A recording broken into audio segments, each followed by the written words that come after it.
चलेगी, मोदी तेरी तानाशाही नहीं चलेगी, नहीं चलेगी, मोदी तेरी गुंडागर्दी नहीं चलेगी, नहीं चलेगी। अरविंद केजरीवाल जिंदाबाद। मोदी जब जब डरता है पुलिस का आगे करता है। दिन हो गए हमें, हम अपने घरों को नहीं जाके, सिर्फ हमारे केजरीवाल को रिहा करो, हम तुम्हारे साथ हैं। ये मैंने भारत के लोकतंत्र पर बीजेपी द्वारा घोंपा गया खंजर है। इनका एक ही मकसद है, आम आदमी पार्टी को क्रश करना। इस वक्त मैं दिल्ली के ऐतिहासिक रामलीला मैदान में हूँ, जहाँ पर इंडिया ब्लॉक की लोकतंत्र बचाओ महारैली चल रही है। इस रैली में देश के अलग अलग हिस्सों से लोग आए हुए हैं और इसके अलावा इंडिया गठबंधन के जितने मेंबर हैं वो सारे नेता आए हुए हैं। यहाँ पर राहुल गांधी आए हुए हैं, तेजस्वी यादव आए हुए हैं, अखिलेश यादव आए हुए हैं, फारूक अब्दुल्ला हैं, उद्धव ठाकरे हैं और तमाम बड़े नेता विपक्ष के यहाँ पर शामिल हैं। यह लोकतंत्र बचाओ महारैली अरविंद केजरीवाल और हेमंत सोरेन की गिरफ्तारी के विरोध में आयोजित की गई। अरविंद केजरीवाल को तो गिरफ्तार कर लोगे, लेकिन उसकी सोच को कैसे गिरफ्तार करोगे? 2 चीफ मिनिस्टरों को जेल में डाला। चुनाव से कुछ ही महीने पहले अगर डालना था तो 6 महीने बाद डाल देते, 6 महीने पहले डाल देते। नहीं, अरविंद केजरीवाल एक व्यक्ति नहीं है, अरविंद केजरीवाल एक सोच का नाम है। इंडिया गठजोड़ इकट्ठे हैं, सब इकट्ठे हैं। आज सभी के, मेरे ख्याल में कईयों के तो कैमरे भी कांपने लग गए होंगे, ये इकट्ठे कैसे बैठ गए। हमारा युवा सम्राट हेमंत सोरेन जो कभी झुका नहीं है, ना झुकेगा। देश के अंदर एक ऐसा संदेश देने का काम करेंगे जो लोकतंत्र किस तरह से बचेगा, ये सरकार झारखंड से बिगुल बजा के हम लोग दिखाएंगे। आपने हमारे बैंक अकाउंट बंद किए। बैंक अकाउंट बंद करने थे, 6 महीने पहले करते, 1 साल पहले करते, 6 महीने बाद करते, कोई फर्क नहीं पड़ता। आप चाहते हो कि विपक्ष चुनाव ना लड़ पाए। निश्चित तौर पे पूरे देश में जिस तरीके से तानाशाही आ गई है, विपक्ष का इस रैली का भी ये नारा है, लोकतंत्र बचाओ, तानाशाही हटाओ। पूरा देश देख रहा है कि किस तरीके से Narendra Modi ED income tax के दम पे पूरे देश में तानाशाही कर रहे हैं, विपक्ष की आवाज को दबा रहे हैं, जेल में डाल दे रहे हैं। यहाँ तक कि देश का जो आम आदमी है, हर एक आदमी कह रहा है कि नरेंद्र मोदी चुनाव हारने जा रहे हैं, इसलिए एक एक नेता को घर के अंदर डाल रहे हैं। आज ये विपक्ष सब खड़ा है, 68% का विपक्ष एक साथ यहाँ पे प्रतिनिधित्व करेगा। रैली के दौरान कांग्रेस की वरिष्ठ नेता सोनिया गांधी भी शामिल हुई। वहीं प्रियंका गांधी ने इंडिया गठबंधन की तरफ से अपनी 5 मांगों को जनता के सामने रखा। भारत के चुनाव आयोग को लोकसभा चुनाव में समान अवसर सुनिश्चित करना चाहिए।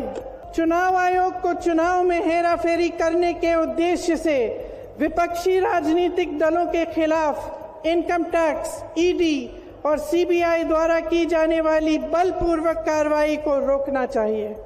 श्री हेमंत सोरेन एवं श्री अरविंद केजरीवाल जी की तत्काल रिहाई की जाए। चुनाव के दौरान विपक्ष के राजनीतिक दलों का आर्थिक रूप से गला घोटने की जबरन कार्रवाई तुरंत बंद होनी चाहिए। चुनावी बांड का उपयोग करके बीजेपी द्वारा बदले की भावना, जबरन वसूली और धन शोधन के आरोपों की जांच के लिए सुप्रीम कोर्ट की निगरानी में एक एसआईटी गठित हो जानी चाहिए। यह रैली सुबह 10 बजे से लेकर दिन के 2 बजे तक चली और इस रैली में देश के अलग अलग हिस्सों से लोग आए थे। हमने सबसे बात की। केजरीवाल तो हमारी आन है, केजरीवाल तो हमारी बान है, केजरीवाल साहब तो हमारी शान है। केजरीवाल के लिए कश्मीर का एक एक बच्चा तो क्या पूरी भारत का एक एक बच्चा केजरीवाल साहब के साथ है। मैंने नौकरी छोड़ दी सऊदी अरेबिया में। I was getting to 1,50,000 rupees in Saudi Arabia.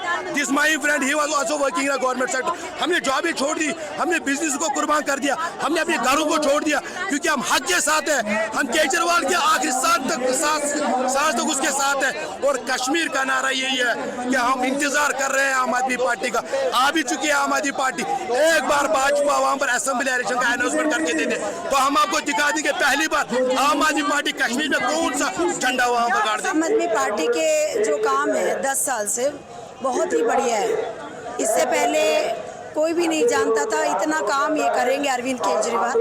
बहुत बढ़िया काम किया है, वो खुद पढ़े लिखे हैं तो उन्होंने अपना माइंड से सोचते हैं ताकि सब बच्चों को शिक्षा मिल सके, मोहल्ला क्लिनिक में दवाइयाँ मिल सके, बड़े से बड़े ऑपरेशन गरीबों के लिए हो सके।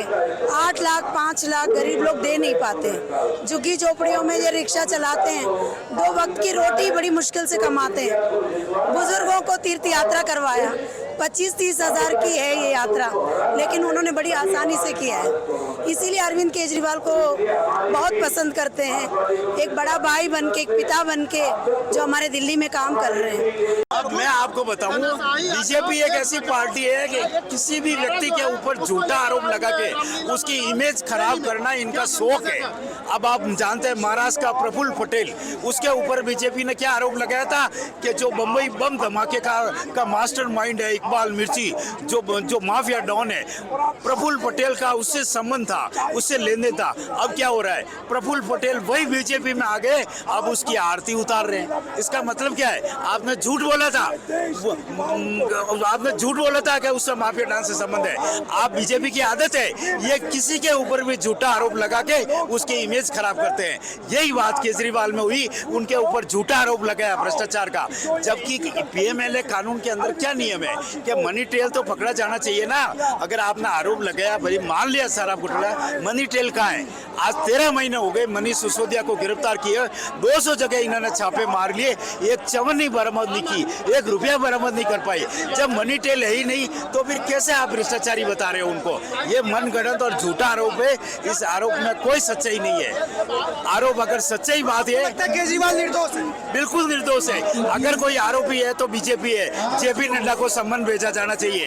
अगर ईडी वास्तव में अपना फर्ज निभाना चाहती है तो जेपी नड्डा को सम्मन भेजे, उससे पूछताछ करे कि उसने 55 करोड़ रुपए शरदचंद्र रेड्डी से क्यों लिए। जो व्यक्ति गिरफ्तार है, शराब घोटाले का अभियुक्त है, उससे पैसा लेने का क्या मकसद है?